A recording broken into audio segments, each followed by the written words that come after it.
ಕಡೆಗೋಲು ಶ್ರೀಕೃಷ್ಣನ ನಗರಿ ಉಡುಪಿಯಲ್ಲಿ ಅಷ್ಟಮಿಯ ಸಂಭ್ರಮ ಶುರುವಾಗಿದೆ.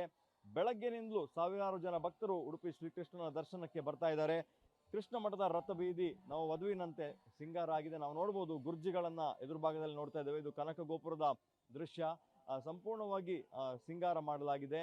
ಬೆಳಗಿನಿಂದಲೇ 2 ದಿವಸಗಳ ಕಾಲ ಇಲ್ಲಿ ಕೃಷ್ಣ ಜನ್ಮಾಷ್ಟಮಿ ಮತ್ತು ವಿಟ್ಲಪಿಂಡಿ ಮಹೋತ್ಸವ ನಡೀತಾ ಇರೋದು. ಹಾಗಾಗಿ ಕೇವಲ ಉಡುಪಿಯವರು ಮಾತ್ರ ಅಲ್ಲ, ಸುತ್ತಮುತ್ತಲಿನ ಜಿಲ್ಲೆಯವರು, ಹೊರ ದೇಶಗಳಿಂದ, ಹೊರ ರಾಜ್ಯಗಳಿಂದಲೂ ಕೂಡ ಭಕ್ತರು ಬರ್ತಾರೆ. ನಾವು ನೋಡ್ಬೋದು ದೃಶ್ಯಗಳಲ್ಲಿ. ಈಗ ಪೂಜೆ ನಡೀತಾ ಇರುವಂತಹ ಸಂದರ್ಭದಲ್ಲಿ ಕನಕನ ಕಿಂಡಿಯ ಮೂಲಕ ವಿಶೇಷವಾದ ದರ್ಶನಗಳು, ಹೂವು, ತುಳಸಿ, ಈ ಥರದ ಬಿಲ್ಲೋಪತ್ರೆ ಎಲ್ಲವನ್ನ ಕೂಡ ಇಲ್ಲಿ ಇಟ್ಟು ಆರಾಧನೆಯನ್ನ ಮಾಡಲಾಗ್ತಾ ಇದೆ. ಹೊರ ಜಿಲ್ಲೆಗಳಿಂದ ವ್ಯಾಪಾರಿಗಳು ಬಂದು ವ್ಯಾಪಾರದಲ್ಲಿ ತೊಡಗಿಕೊಂಡಿದ್ದಾರೆ. ಉಡುಪಿ ಶ್ರೀಕೃಷ್ಣ ಮಠವನ್ನ ಕೊಡವಿಗೊಡೆಯನ ನಾಡು, ಅನ್ನ ಬ್ರಹ್ಮನ ಕ್ಷೇತ್ರ ಅಂತೇಳಿ ಕರೀತಾರೆ. ಅಂದ್ರೆ ಇಲ್ಲಿ 365 ದಿವಸ ಕೂಡ ಮಧ್ಯಾಹ್ನ ಮತ್ತು ರಾತ್ರಿ ಅನ್ನ ಪ್ರಸಾದದ ವಿತರಣೆ ಇರ್ತದೆ. ಕಡೆಗೋಲನ್ನು ಹಿಡಿದುಕೊಂಡಿರುವಂತಹ ಅನ್ನದ ಸಟ್ಟುಗ ಇಲ್ಲಿ ಬಹಳಷ್ಟು ಪ್ರಾಮುಖ್ಯ. ಅಂದ್ರೆ ಬಂದಂತಹ ಭಕ್ತರಿಗೆ ಇಲ್ಲಿ ಅನ್ನ ಪ್ರಸಾದವನ್ನು ನೀಡಲಾಗ್ತದೆ ಅನ್ನುವಂಥದ್ದು. ಅದು ಕೂಡ ಶ್ರೀಕೃಷ್ಣ ಜನ್ಮಾಷ್ಟಮಿ ಬಂದ್ರೆ ಇಲ್ಲಿನ ವಿಟ್ಲಪಿಂಡಿ ಮಹೋತ್ಸವವನ್ನು ಕಣ್ತುಂಬಿಕೊಳ್ಳಿಕ್ಕೆ ಲಕ್ಷಾಂತರ ಜನ ಉಡುಪಿ ಜಿಲ್ಲೆಗೆ ಬರ್ತಾರೆ ಅನ್ನುವಂಥದ್ದು.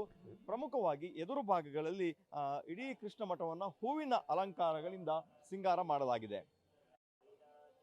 ರಥ ಬೀದಿಯಲ್ಲಿ ಜನಜಂಗುಳಿ ಇದೆ, ಜನಜಾತ್ರೆ ಇದೆ. ಇವತ್ತು ಪ್ರಮುಖವಾಗಿ ಕೃಷ್ಣ ಮಠದ ಎದುರು ಭಾಗವನ್ನ ಸಂಪೂರ್ಣವಾಗಿ ವಿಭಿನ್ನ ರೀತಿಯಲ್ಲಿ ಸಿಂಗಾರ ಮಾಡಲಾಗ್ತಾರೆ. ಯಾಕಂದ್ರೆ ಹೊರ ಜಿಲ್ಲೆಗಳಿಂದ ಭಕ್ತರು ಬರುವಂಥದ್ದು. ಇವತ್ತು ದಿನಪೂರ್ತಿ ಉಪವಾಸ ಇರೋದ್ರಿಂದ ಕೃಷ್ಣ ಮಠಕ್ಕೆ ಭಾರೀ ಸಂಖ್ಯೆಯಲ್ಲಿ ಜನ ಬರ್ತಾರೆ. ಹಾಗಾಗಿ ಶ್ರೀಕೃಷ್ಣ ಮಠವನ್ನ ಇಡೀ ಹೂವಿನ ಅಲಂಕಾರದಿಂದ ಹೊರಭಾಗದಲ್ಲಿ ಮತ್ತು ಒಳಭಾಗದಲ್ಲಿ ವಿಭಿನ್ನವಾಗಿ ಸಿಂಗಾರ ಮಾಡಿರುವಂಥದ್ದು ನಾವು ನೋಡ್ಬೋದು.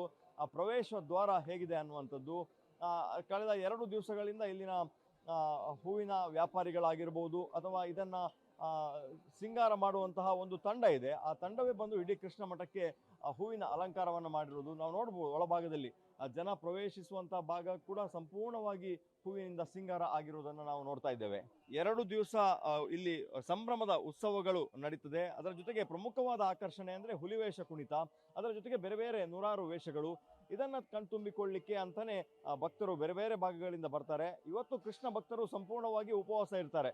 ಅಂದ್ರೆ ಕೃಷ್ಣ ಇವತ್ತು ರಾತ್ರಿ 12 ಗಂಟೆ 9 ಶುಭ ಲಗ್ನದಲ್ಲಿ ಜನ್ಮ ಆಗುತ್ತಾನೆ ಅನ್ನುವಂತ ನಂಬಿಕೆ.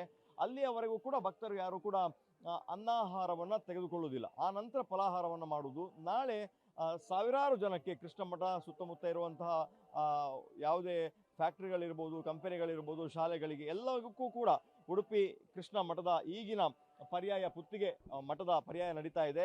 ಈ ಹಿನ್ನೆಲೆಯಲ್ಲಿ ದೊಡ್ಡ ಮಟ್ಟದಲ್ಲಿ ಅನ್ನ ಪ್ರಸಾದವನ್ನ ಬೆಳಗ್ಗೆ ಆರಂಭ ಮಾಡಿ ಮಧ್ಯಾಹ್ನ 3-3:30ವರೆಗೂ ಕೂಡ ವಿತರಣೆ ಮಾಡಲಾಗ್ತದೆ. ಕ್ಯಾಮರಾ ಪರ್ಸನ್ ಚೇತನ್ ಜೊತೆ ದೀಪಕ್ ಜೈನ್, ಪಬ್ಲಿಕ್ ಟಿವಿ, ಉಡುಪಿ.